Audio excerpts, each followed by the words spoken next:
Lorsqu'Allah introduisit Adam dans le monde, il dit aux anges de se prosterner. Et lorsqu'Allah introduisit de nouveau Jésus dans le monde, il dit de nouveau aux anges de se prosterner. Revoyant de nouveau la chronologie de ces textes. Genèse 2. Ainsi furent achevés les cieux et la terre, et toute leur armée. Dieu acheva au 7e jour son œuvre, qu'il avait faite, et il se reposa au 7e jour de toute son œuvre, qu'il avait faite.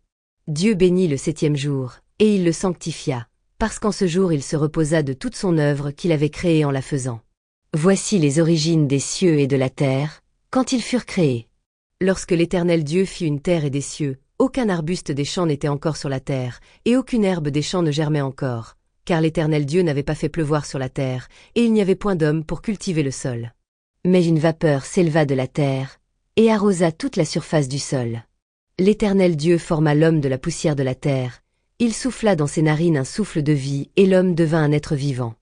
Puis l'Éternel Dieu planta un jardin en Éden, du côté de l'Orient, et il y mit l'homme qu'il avait formé. L'Éternel Dieu fit pousser du sol des arbres de toute espèce, agréables à voir et bons à manger, et l'arbre de la vie au milieu du jardin, et l'arbre de la connaissance du bien et du mal. Un fleuve sortait d'Éden pour arroser le jardin, et de là il se divisait en 4 bras. Le nom du premier est Pichon, c'est celui qui entoure tout le pays de Havila, où se trouve l'or. L'or de ce pays est pur. On y trouve aussi le délium et la pierre d'onyx. Le nom du second fleuve est Guillon, c'est celui qui entoure tout le pays de Couche. Le nom du troisième est Hidékel, c'est celui qui coule à l'orient de la Syrie. Le 4e fleuve, c'est l'Euphrate. L'Éternel Dieu prit l'homme, et le plaça dans le jardin d'Éden pour le cultiver et pour le garder. L'Éternel Dieu donna cet ordre à l'homme: tu pourras manger de tous les arbres du jardin, mais tu ne mangeras pas de l'arbre de la connaissance du bien et du mal, car le jour où tu en mangeras, tu mourras. L'Éternel Dieu dit: il n'est pas bon que l'homme soit seul, je lui ferai une aide semblable à lui. L'Éternel Dieu forma de la terre tous les animaux des champs et tous les oiseaux du ciel, et il les fit venir vers l'homme, pour voir comment il les appellerait, et afin que tout être vivant portât le nom que lui donnerait l'homme. Et l'homme donna des noms à tout le bétail, aux oiseaux du ciel et à tous les animaux des champs. Mais, pour l'homme, il ne trouva point d'aide semblable à lui. Alors l'Éternel Dieu fit tomber un profond sommeil sur l'homme, qui s'endormit. Il prit une de ses côtes, et referma la chair à sa place. L'Éternel Dieu forma une femme de la côte qu'il avait prise de l'homme, et il l'amena vers l'homme. Et l'homme dit: voici cette fois celle qui est os de mes os et chair de ma chair. On l'appellera femme, parce qu'elle a été prise de l'homme. C'est pourquoi l'homme quittera son père et sa mère, et s'attachera à sa femme, et ils deviendront une seule chair. L'homme et sa femme étaient tous deux nus, et ils n'en avaient point honte. Le rappel nous dit dans sa sourate 38, quand ton Seigneur dit aux anges: je vais créer d'argile un être humain. Quand je l'aurai bien formé et lui aurai insufflé de mon esprit, jetez-vous devant lui, prosternez. Alors tous les anges se prosternèrent, à l'exception d'Iblis qui s'enfla d'orgueil et fut du nombre des infidèles. Allah lui dit: ô Iblis, qui t'a empêché de te prosterner devant ce que j'ai créé de mes mains? T'enfles-tu d'orgueil ou te considères-tu parmi les haut placés? Je suis meilleur que lui, dit Iblis, tu m'as créé de feu et tu l'as créé d'argile. Allah dit: sors d'ici, te voilà banni, et sur toi sera ma malédiction jusqu'au jour de la rétribution. Seigneur, dit Iblis, donne-moi donc un délai, jusqu'au jour où ils seront ressuscités. Allah dit: tu es de ceux à qui un délai est accordé, jusqu'au jour de l'instant bien connu. Par ta puissance, dit Satan, je les séduirai assurément tous, sauf tes serviteurs élus parmi eux. Allah dit: en vérité, et c'est la vérité que je dis, j'emplirai certainement l'enfer de toi et de tous ceux d'entre eux qui te suivront. Dis: pour cela, je ne vous demande aucun salaire, et je ne suis pas un imposteur. Ceci, le Coran, n'est qu'un rappel à l'univers. Et certainement vous en aurez des nouvelles bientôt. Hébreux 1. Après avoir autrefois, à plusieurs reprises et de plusieurs manières, parlé à nos pères par les prophètes, Dieu, dans ces derniers temps, nous a parlé par le Fils, qu'il a établi héritier de toutes choses, par lequel il a aussi créé le monde, et qui, étant le reflet de sa gloire et l'empreinte de sa personne, et soutenant toutes choses par sa parole puissante, a fait la purification des péchés et s'est assis à la droite de la majesté divine dans les lieux très hauts, devenu d'autant supérieur aux anges qu'il a hérité d'un nom plus excellent que le leur. Car auquel des anges Dieu a-t-il jamais dit: tu es mon fils, je t'ai engendré aujourd'hui? Et encore, je serai pour lui un père, et il sera pour moi un fils? Et lorsqu'il introduit de nouveau dans le monde le premier-né, il dit que tous les anges de Dieu l'adorent. De plus, il dit des anges, celui qui fait de ses anges des vents, et de ses serviteurs une flamme de feu. Mais il a dit au Fils, ton trône, ô Dieu, est éternel, le sceptre de ton règne est un sceptre d'équité, tu as aimé la justice, et tu as haï l'iniquité. C'est pourquoi, ô Dieu, ton Dieu t'a oint d'une huile de joie au-dessus de tes égaux. Et encore, toi, Seigneur, tu as au commencement fondé la terre, et les cieux sont l'ouvrage de tes mains. Ils périront, mais tu subsistes, ils vieilliront tous comme un vêtement, tu les rouleras comme un manteau et ils seront changés. Mais toi, tu restes le même, et tes années ne finiront point. Et auquel des anges a-t-il jamais dit, assieds-toi à ma droite, jusqu'à ce que je fasse de tes ennemis ton marchepied? Ne sont-ils pas tous des esprits au service de Dieu, envoyés pour exercer un ministère en faveur de ceux qui doivent hériter du salut? Matthieu 2. Jésus naquit à Bethléem en Judée, à l'époque du roi Hérode. Or, des mages venus d'Orient arrivèrent à Jérusalem et dirent, où est le roi des Juifs qui vient de naître? En effet, nous avons vu son étoile en Orient et nous sommes venus pour l'adorer. Quand le roi Hérode apprit cela, il fut troublé et tout Jérusalem avec lui. Il rassembla tous les chefs des prêtres et spécialistes de la loi que comptait le peuple et leur demanda où le Messie devait naître. Ils lui dirent, à Bethléem en Judée, car voici ce qui a été écrit par le prophète. Et toi, Bethléem, terre de Juda, tu n'es certes pas la plus petite parmi les principales villes de Juda, car de toi sortira un chef qui prendra soin d'Israël, mon peuple. Alors Hérode fit appeler en secret les mages. Il s'informa soigneusement auprès d'eux du moment où l'étoile était apparue, puis il les envoya à Bethléem en disant, allez prendre des informations exactes sur le petit enfant. Quand vous l'aurez trouvé, faites-le-moi savoir, afin que j'aille moi aussi l'adorer. Après avoir entendu le roi, ils partirent. L'étoile qu'ils avaient vue en Orient allait devant eux jusqu'au moment où, arrivée au-dessus de l'endroit où était le petit enfant, elle s'arrêta. Quand ils aperçurent l'étoile, ils furent remplis d'une très grande joie. Ils entrèrent dans la maison, virent le petit enfant avec Marie, sa mère, se prosternèrent et l'adorèrent. Ensuite, ils ouvrirent leur trésor et lui offrirent en cadeau de l'or, de l'encens et de la myrrhe.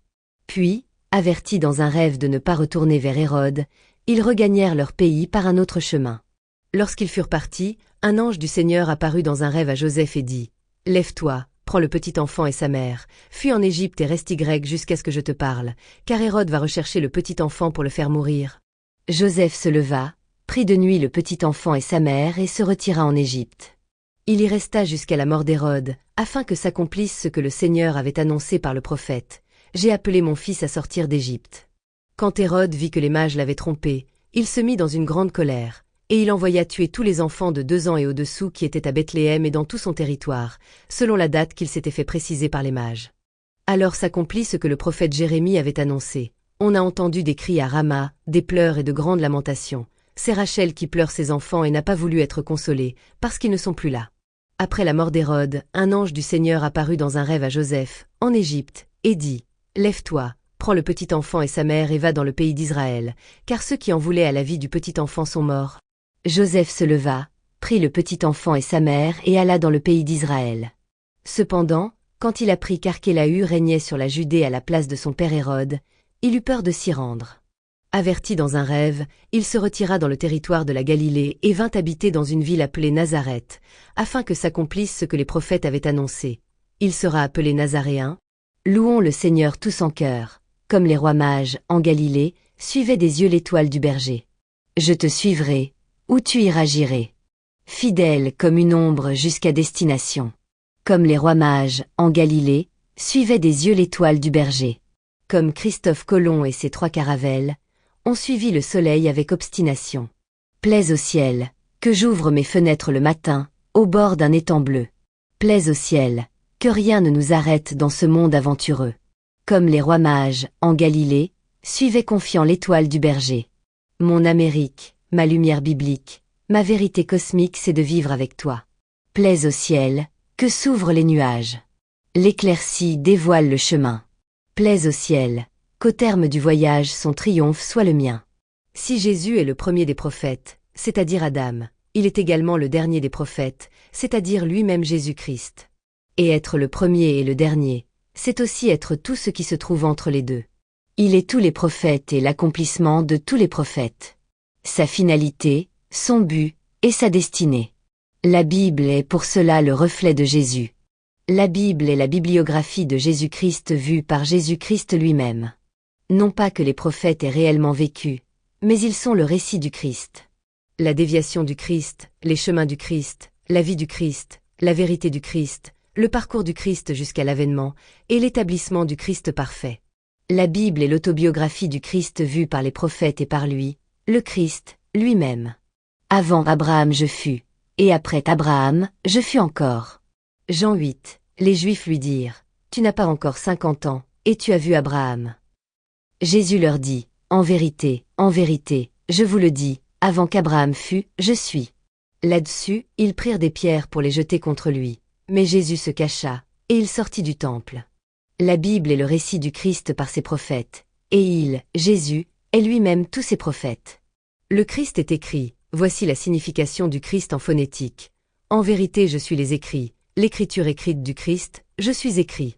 Le rappel d'Allah, sur la prosternation de ses anges, et de l'univers entier, se trouve dans sa sourate 32.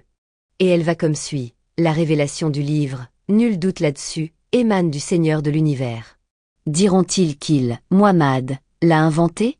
Ceci est, au contraire, la vérité venant de ton Seigneur pour que tu avertisses un peuple à qui nul avertisseur avant toi n'est venu, afin qu'il se guide. Allah qui a créé en 6 jours les cieux et la terre, et ce qui est entre eux. Ensuite il s'est établi, Istawa sur le trône. Vous n'avez, en dehors de lui, ni allié ni intercesseur. Ne vous rappelez-vous donc pas? Du ciel à la terre, il administre l'affaire, laquelle ensuite monte vers lui en un jour équivalent à 1000 ans de votre calcul. C'est lui le connaisseur des mondes inconnus et visibles, le puissant, le miséricordieux, qui a bien fait tout ce qu'il a créé. Et il a commencé la création de l'homme à partir de l'argile, puis il tira sa descendance d'une goutte d'ovule, le sperme, puis il lui donna sa forme parfaite et lui insuffla de son esprit. Et il vous a assigné l'ouïe, les yeux et le cœur. Que vous êtes peu reconnaissants. Et ils disent, quand nous serons perdus dans la terre sous forme de poussière, redeviendrons-nous une création nouvelle? En outre, ils ne croient pas en la rencontre avec leur Seigneur. Dis, l'ange de la mort qui est chargé de vous, vous fera mourir. Ensuite, vous serez ramenés vers votre Seigneur. Si tu voyais alors les criminels comparaître, tête basse devant leur Seigneur. Notre Seigneur, nous avons vu et entendu, renvoie-nous donc afin que nous puissions faire du bien. Nous croyons maintenant avec certitude. Si nous voulions, nous apporterions à chaque âme sa guidée. Mais la parole venant de moi doit être réalisée. J'emplirai l'enfer de djinns et d'hommes réunis. Goûtez donc. Pour avoir oublié la rencontre de votre jour que voici. Nous aussi nous vous avons oublié. Goûtez au châtiment éternel pour ce que vous faisiez. Seuls croient en nos versets ceux qui, lorsqu'on les leur rappelle, tombent prosternés, et par des louanges à leur Seigneur, célèbrent sa gloire et ne s'enflent pas d'orgueil. Ils s'arrachent de leur lit pour invoquer leur Seigneur, par crainte et espoir, et ils font largesse de ce que nous leur attribuons. Aucun être ne sait ce qu'on a réservé pour eux comme réjouissance pour les yeux, en récompense de ce qu'ils aient œuvré. Celui qui est croyant est-il comparable au pervers? Non, ils ne sont point égaux. Ceux qui croient et accomplissent les bonnes œuvres auront leur résidence dans les jardins du refuge, en récompense de ce qu'ils aient œuvré. Et quant à ceux qui auront été pervers, leur refuge sera le feu. Toutes les fois qu'ils voudront en sortir, ils y seront ramenés, et on leur dira, goûtez au châtiment du feu auquel vous refusiez de croire. Nous leur ferons certainement goûter au châtiment ici-bas, avant le grand châtiment afin qu'ils retournent vers le chemin droit. Qui est plus injuste que celui à qui les versets d'Allah sont rappelés et qui ensuite s'en détourne? Nous nous vengerons certes des criminels. Nous avons effectivement donné à Moïse le livre. Ne sois donc pas en doute sur ta rencontre avec lui, et l'avons assigné comme guide aux enfants d'Israël. Et nous avons désigné parmi eux des dirigeants qui guidaient les gens par notre ordre, aussi longtemps qu'ils enduraient et croyaient fermement en nos versets.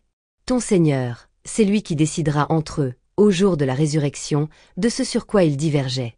N'est-ce pas pour eux une indication le fait qu'avant eux, nous ayons fait périr tant de générations dans les maisons desquelles ils marchent? Il y a en cela des preuves. N'écouteront-ils donc pas?